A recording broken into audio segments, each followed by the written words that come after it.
మామా చెప్పు. అరే నీ ఓటర్ కార్డు వచ్చింది. పోరా, తెల్లారసరికి గోవాలో ఉంటాం. అరే గవర్నమెంట్ మీకు హాలిడే ఇచ్చింది ఓట్లు వేయడానికి, కానీ మామా మళ్ళీ మొదలు పెట్టకరా, నీకు దండం పెడతా. రేపు పక్కా ఓటేసి తీరుతారా? ఓకే.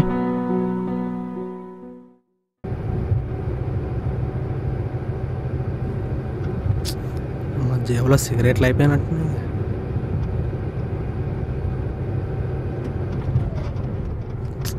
రే సిగరెట్ తీసుకుందా పక్కాపురా, లేకపోతే చచ్చిపోతావారా? ఒక్కసారి తాగి చూడు మామా, అది లేకపోతే చచ్చిపోవాలనిపిస్తుంది.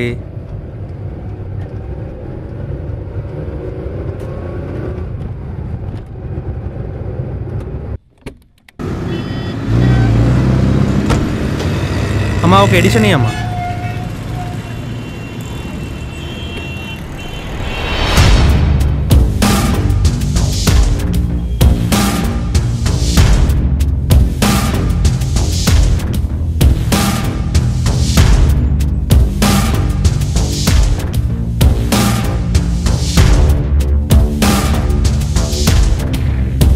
రే వాడు ఇక్కడే ఉన్నాడు, పోనీరా పోనీరా, తొందరగా పోనీరా పోనీరా.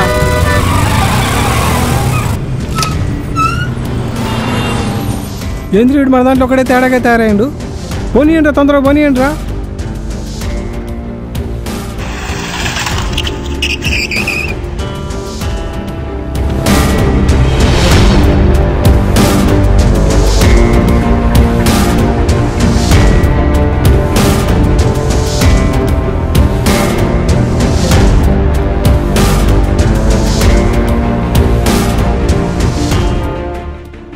మేము ఓట్లు వేయకపోతే దేశానికి ఏమన్నా నష్టమా? నష్టమే. ఈ చెత్త నా కొడుకులకు ఎందుకేయాలి ఓటు? ప్రజాస్వామ్యం కోసం. ఉందా అసలు ఉందా ప్రజాస్వామ్యం? అడిగడుగున లంచం అవినీతి మంచంపై దొర్లుతుంది. మోసాలు చేసేవాడిని, స్కాములు చేసేవాడిని, వీడు మావాడు వాడు మావాడు అంటూ భుజం భుజం కలుపుకొని తిరుగుతారు.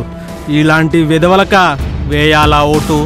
కులం రాజకీయం, మతం రాజకీయం, ఆకలి రాజకీయం, అరుపులు రాజకీయం, పేదరికం రాజకీయం, ఆఖరికి బ్రతకలేక చస్తే అది కూడా రాజకీయం. చీ, ఈ నా కొడుకులకేయాలా ఓటు? వేయాలి. నీ ప్రజాస్వామ్యం కోసం, నీ స్వేచ్ఛా స్వాతంత్రాల కోసం. ఈ స్వేచ్ఛా స్వాతంత్రాల కోసం ఉరికంబంపై ఉయ్యాల్లోగినవి ఎన్నో త్యాగాలు. నిరంకుశపు పాలన, బానిసత్వ పాలన, స్వేచ్ఛ లేని పాలన, ప్రశ్నించే హక్కు లేని పాలన, ఇలాంటి రాజరిక వ్యవస్థను చీల్చుకుంటూ, నియంత్రత్వపు వ్యవస్థను కూల్చుకుంటూ త్యాగాల పునాదులపైన నిర్మించిన ప్రజాస్వామ్యం రా ఇది. ఇది ఎవడి సొత్తు కాదు, మనది. ఓటు మంచివారికిది దండం, చెడ్డవారికిది పిండం. కొంతమంది ఒక నాయకుడిని గెలిపించడానికి ఓటు వేస్తే, మరికొంతమంది ఒక నాయకుడిని ఓడించడానికి ఓటు వేస్తారు. చెడ్డవాడితో భుజం భుజం కలుపుకొని తిరిగేవాడి భుజాలను తెగనరికే అస్త్రం మన ఓటు హక్కు. ఒకడు చేసిన తప్పుకి పార్టీ మొత్తాన్ని విలేస్తున్నామే, అయినా బుద్ధి రావడం లేదనుకుంటున్నావా? ఒక వ్యవస్థలో లోపం ఉంటే ఆ తప్పు వ్యవస్థదా, చైతన్యం లేని మనదా?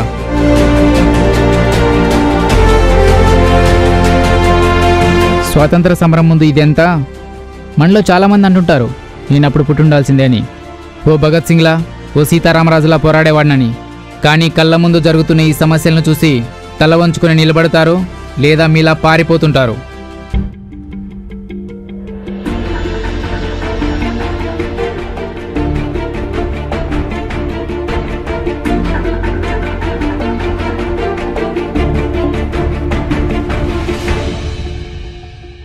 ఇది మీ ప్రజాస్వామ్యం. చైతన్యంతో విజయవంతం చేసుకుంటారో కాల రాసుకుంటారో మీ ఇష్టం.